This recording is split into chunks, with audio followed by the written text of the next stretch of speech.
Leah, it's amazing to have you here in Australia. I know you're here to do some amazing work in the philanthropy space and other things as well. It's a really challenging time to be an investor, either a wholesale investor or a retail individual investor. And I think, many of us are afraid that there are things that we can't compete with. So things like high frequency trading, algorithmic trading. What are your thoughts as a long-term market expert on that? Well, I've been through so many periods where it's been a very difficult time to invest. And oftentimes, in retrospect, those look like good times to invest. So, there was this famous question that was put to Zhou Enlai about whether the French Revolution was a success. And he says, I'll let you know when a certain amount of time passes. So I think this is I think there are always opportunities. I think there are opportunities right now. I myself think of the investment world as divided between traders, speculators, and investors. I think, for example, the high frequency people are just the marriage of old-fashioned traders with technology. And sometimes they get things right, sometimes they get things wrong.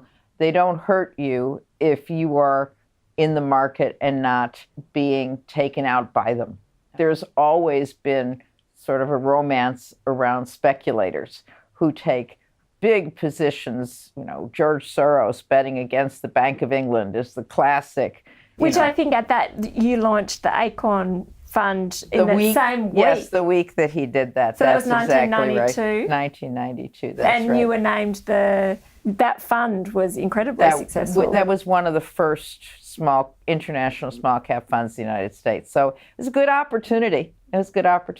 But what I was going to say is, so you have the traders, you have the speculators. We think of ourselves as investors. And particularly with Brexit, with the U.S. election, I've been doing a lot of thinking about how do you invest with uncertainty. And I think the key conclusion is that uncertainty is always there. It's a question of to what extent do you recognize it and what do you do about it? And the only answer that I have found is to buy good assets that have a lifespan that can extend beyond whatever interim volatility or uncertainty comes along, and people will still eat, and they will still buy movie tickets, and they will still need airplanes. And if you can find companies that have a genuine competitive advantage, where there is an economic moat that protects their business and maintains their margins, you just close your eyes to all the rest of it because it's unpredictable. And there is, you have to really focus on what you can control and what you can't control. Well, it's a bit like Mark Twain said, that history doesn't repeat itself, but it rhymes. That's right.